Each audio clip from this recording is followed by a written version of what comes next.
Hi, I'm Matt Crosson. And I'm Dara Wells. Coming up next on Crosson and Wells.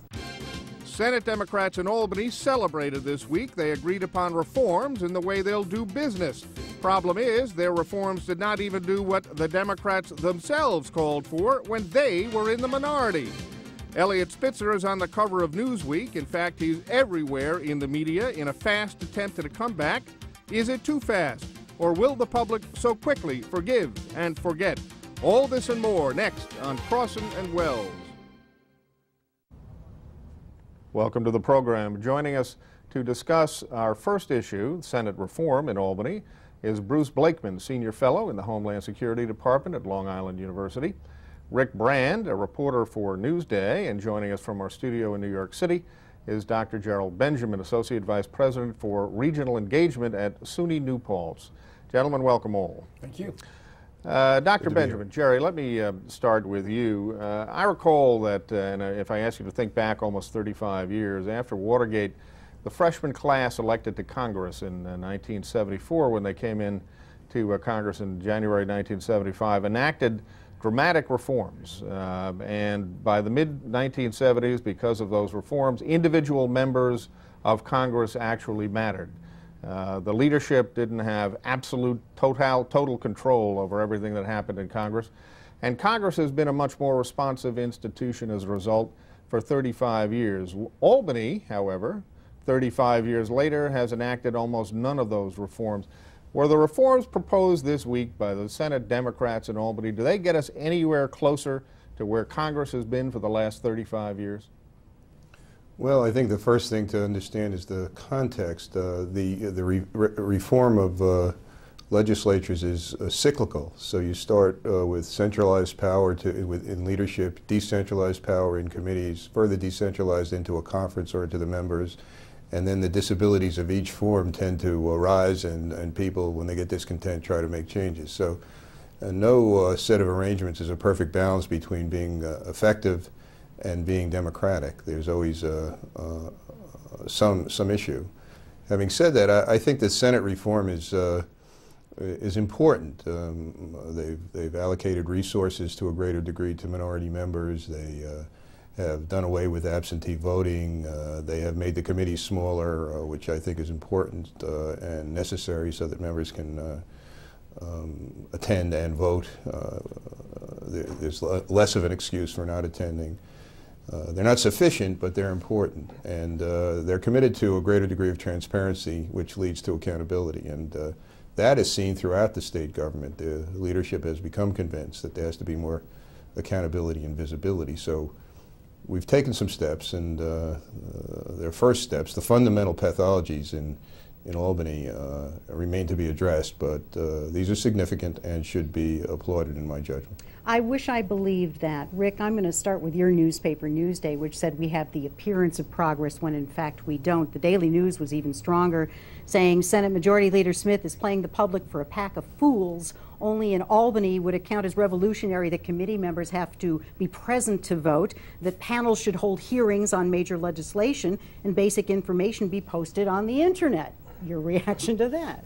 Well, you know, the problem is when Matt's talking about what happened in Congress 35 years ago, there was a big new class of representatives who didn't want to wait 5, 10, or 15 years to have some real say. I mean, the problem here is, and I think the most basic problem in changing Albany and its culture is that, most of the races for highly contested races are funded out of the central party, the DAC or the Republican or Democratic Senate campaign committees.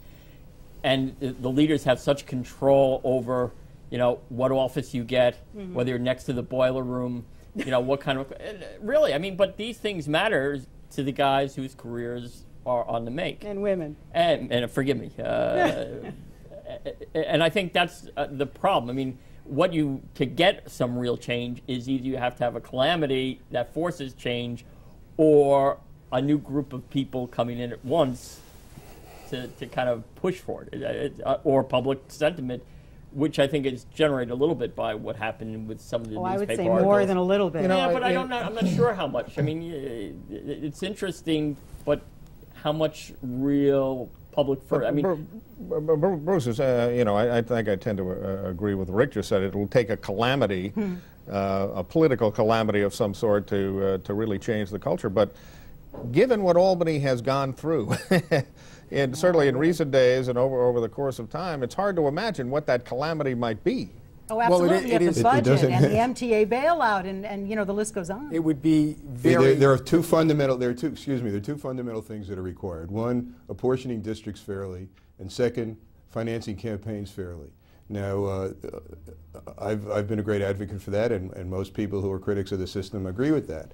But to be dismissive of what's being done and what's within the power of one house to do and what they're doing is the same kind, in a way, the reverse, the opposite sign of the coin of cynicism and pathology that we see in the legislature itself.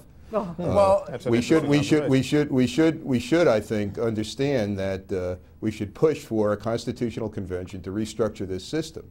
We should also understand that Valesky and some of his colleagues really mean it when they're committed to a transformation. And Smith, unfortunately, doesn't have the has neither the ability or the power to be transformative, but he's allowing or permitting or must permit certain first steps, and that's important. As a former leader of a legislature, power and control aren't a bad thing, but it's a way in which you can get things done.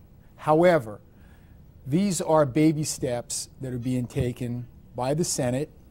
It is a small move in the right direction, but it doesn't address, for me, what I think is the single most problem with respect to the integrity of the bodies of both the Assembly and the Senate, and that is the limitation on outside income and the identification of where that income comes from and how much is that income. Because I think that there is a real lack of confidence in the members of the legislature when they are employed in another business by institutions that have a vested interest in legislation that comes before the members. That, to me, is a fertile area for corruption, and it's an area in which people do not have confidence in their form of government. Jerry, you said you think that we ought to push for a constitutional convention. There are two ways of getting a constitutional convention, as I recall. One is that the legislature calls for a constitutional convention, which I would describe as being somewhat unlikely in the state of New York. And you're generous, right? the other is masses of people signing petitions to call for a constitutional convention. A lot of people think that that's a dangerous thing to do, that it'll get even worse and crazier if we have a constitutional convention. You don't agree with that? Well, first of all, you're only half right, if you forgive me, but we have an automatic convention question in New York every 20 years under our Constitution. I forgot that. I was director of the, and we don't have a petition process. I was director of the staff for the last Constitutional Convention Commission, and we had, I think, a lot of attention and interest in the state, but we were defeated by certain organized interests that had things they wished to or felt it necessary to defend, including organized labor, environmentalists who believed by some remote chance that the Forever Wild provision of the Constitution would be changed. When does it come up again? Prevailing wage. When does the next came up in '97, and it must come up in 2017, so it's remote. But in between, we should be answering some of the questions and concerns that you alluded to about why this would be risky, and take away some of those risks, and we can do that through either constitutional amendment, which is, as again, would be difficult, or through legislation. These paths should be explored, and I could detail this in ways that would cause all your viewers to tune out. I mean, the central issue. Excuse me one second. The centralmost issue is the fact that the general public hates the legislature but loves their legislators. And so long as the public loves their legislators, we're not going to get anywhere. There's no reason why they would want to reform a system that works to their benefit. Okay. Let me put, I know Jerry thinks that I am a cynical reporter, and maybe I am, Rick, but you know, the problem I have with this whole reform is that Malcolm Smith still has the power to keep a bill that he either doesn't like or doesn't have the votes for off the Senate floor for debate. I'm thinking of the gay marriage legalization bill, whether you like it or not. That's probably not even going to come up for debate. This, to me, is quite the problem. the contrary. Forgive me. Go ahead. Malcolm Hey, listen, if I'm wrong, tell me. He doesn't have power. That's why the vote is not coming forward, not because he has power. Okay, I see your point. He delivered on the commitment. So we have the disability of a leader who many regard as too powerful. I'm not sure I agree, but Shelley Silver, and the disability of a leader without power. All right, Malcolm Smith. Point taken. But now, but Professor, how do we solve this? I mean, how do we make sure that things are out in the open and that we truly are transparent? Because even a Republican lawmaker from New Paltz, where you teach, said, you know, these are turtle steps. They're not even major steps toward any kind of a good solution. John Bonasek, a good friend of mine, and the Republican you're referring to, it's interesting that the Republicans didn't vote for these changes in the committee. They abstained. So they want to have the issue, but they want to have the change. It's interesting that they're for a transparent system when they're in the minority, and I say that as a Republican, but not for one when they're in the majority. So people, where you stand depends on where you sit in very many ways. But the fundamental point is the people have to intercede to restructure their institutions if they're going to overcome the self-interested behavior of the people who control those institutions now. The only method we have is by taking up the Constitution and creating certain structures, for example, to create a competitive situation so these people are accountable. All of you have talked to members who say, well, I keep getting reelected, the system must be okay. And that's more than disingenuous, it's phony. True. So if we had real competitive districts and financing that made situations competitive, it would attract alternative candidates in who might have something to say, might be appealing, and we might have an accountable legislature.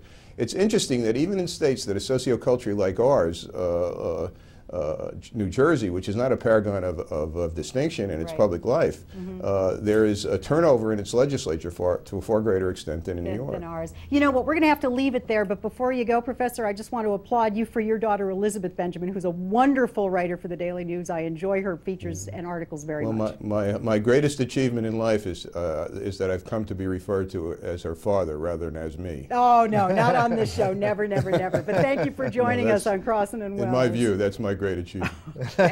Proud dad, right? Up next, it's Elliot. Former Governor Spitzer is doing television interviews, writing for Slate, and on the cover of Newsweek magazine just over a year after the prostitution scandal that drove him from office. Is the public ready to forgive and forget? Stay tuned.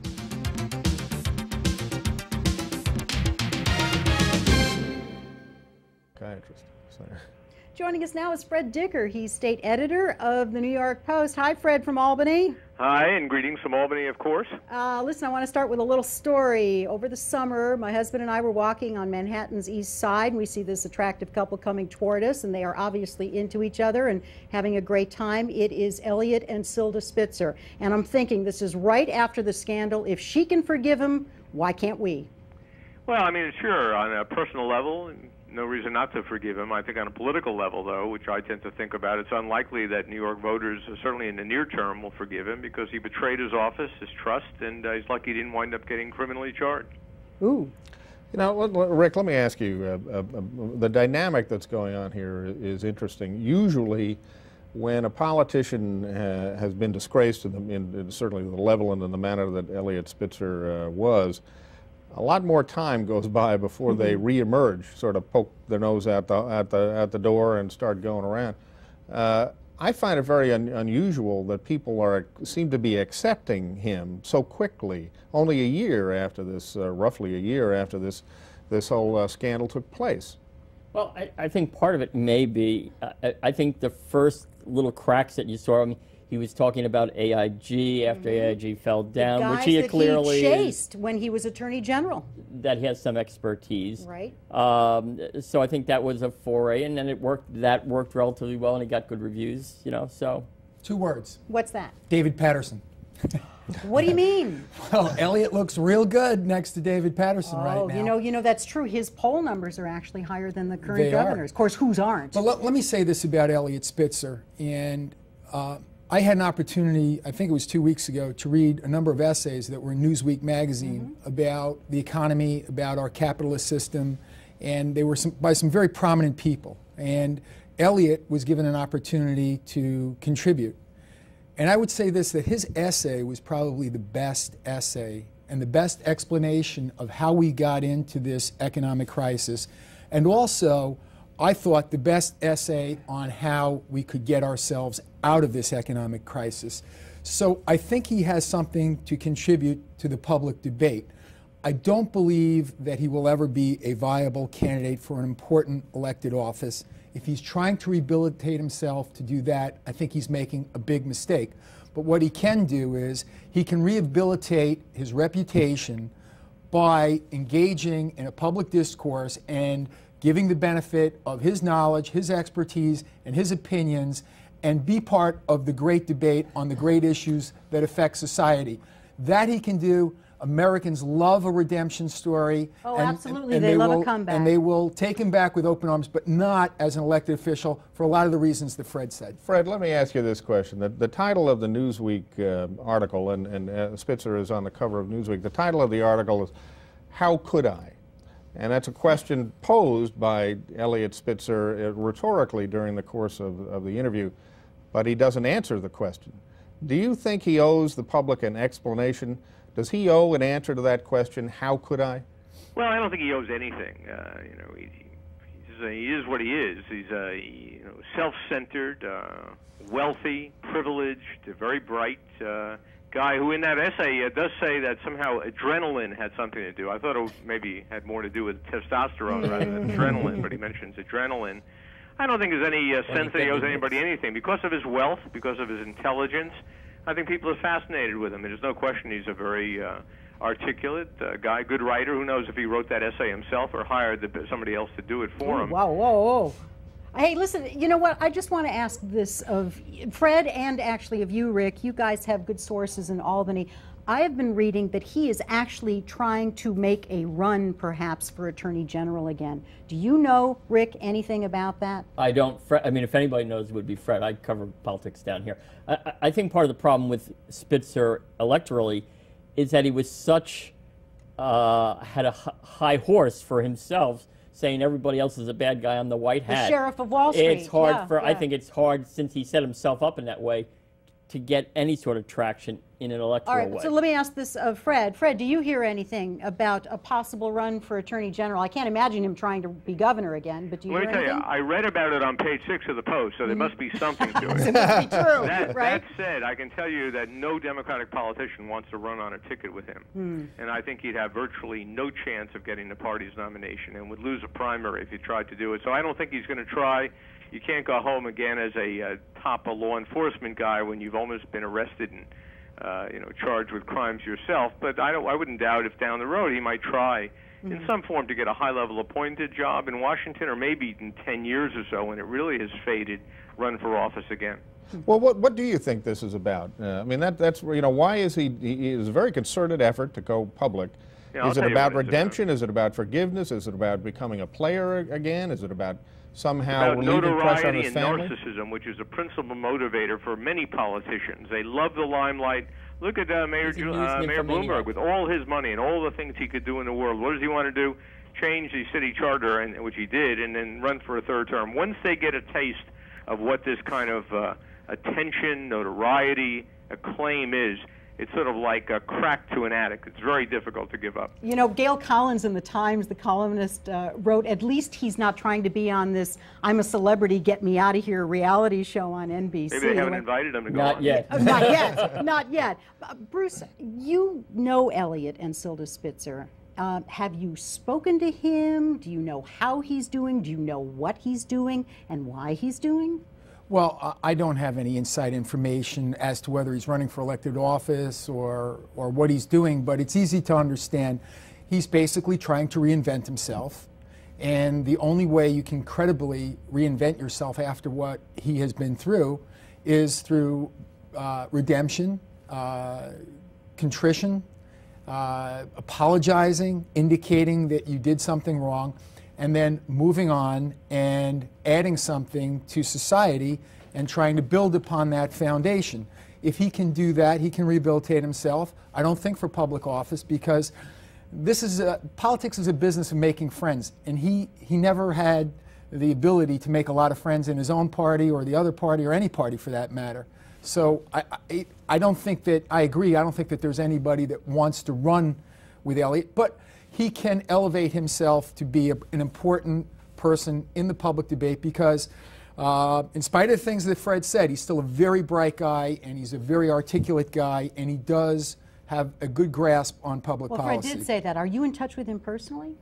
You know, I owe him a phone call, and look, you know, I had my differences with Elliott on a political level, but actually I got to know him on a personal level, and I liked him. I have to say that. I liked him, and I liked him because I thought, despite what other flaws he had, when I spoke to him, I generally felt that he was trying to make a positive change, and whether you agreed with him or not, I think sincerely he wanted to improve the human condition, and hopefully that's the reason why people go into government and politics, and not because it's, you know, an ego boost or because they're narcissistic. He's not dead. You're talking about him like he's dead. No, Maybe politically dead. Well, he's politically dead, but the fact is that he can revive himself.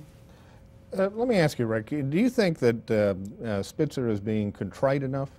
In other words, is he demonstrating an understanding, the shame that you know, somebody in his circumstances? I was thinking about that a little bit while you were talking before, and I have no answer he can give really is going to, I mean, to satisfy anybody, because it was such a colossally stupid thing he did.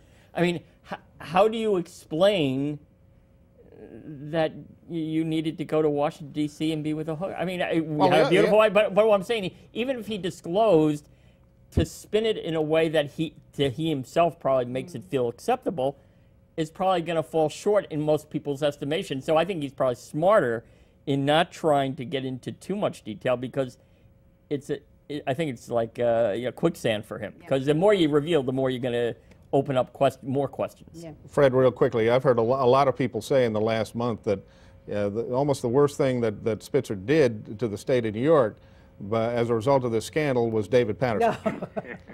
You know, that's being said up here as well. I mean, it is kind of ironic, but that's what people are now talking about him for. It's not the worst thing he did. I mean, David Patterson was selected for good reasons. I would say, you know, obviously the transgression that got him bounced from office and the Troopergate scandal, misusing the state police to try to damage a political enemy, was really far worse. But David Patterson doing so poorly, and it is the governor's fault. He picked him. Yeah, real quick, Fred, I understand that you were interviewed for a movie about this very subject, so soon to be a major motion picture? Well, very interesting. A filmmaker named Alex Gibney, a nationally known filmmaker who got an Academy Award for Taxi to the Dark Side about a year ago and did Enron, the Smartest Guys in the Room, is now doing a feature-length movie on the rise and fall of Elliott Spitzer. Wow. So it should be very interesting, supposedly out by the end of the year. All right, we'll watch for it. We'll watch for your good advice on all these topics. I want to thank you, Fred Dicker, for joining us by telephone from Albany. I also want to thank our guests in the studio, Bruce Blakeman, Rick Brand, and earlier, Dr. Gerald Benjamin, for joining us from New York City. If you have any comments or questions, please email us at cw@wliw.org, or you can visit our website, because we want to hear from you. For Matthew Crosson, I'm Dara Wells, and we'll see you again next week on Crosson and Wells.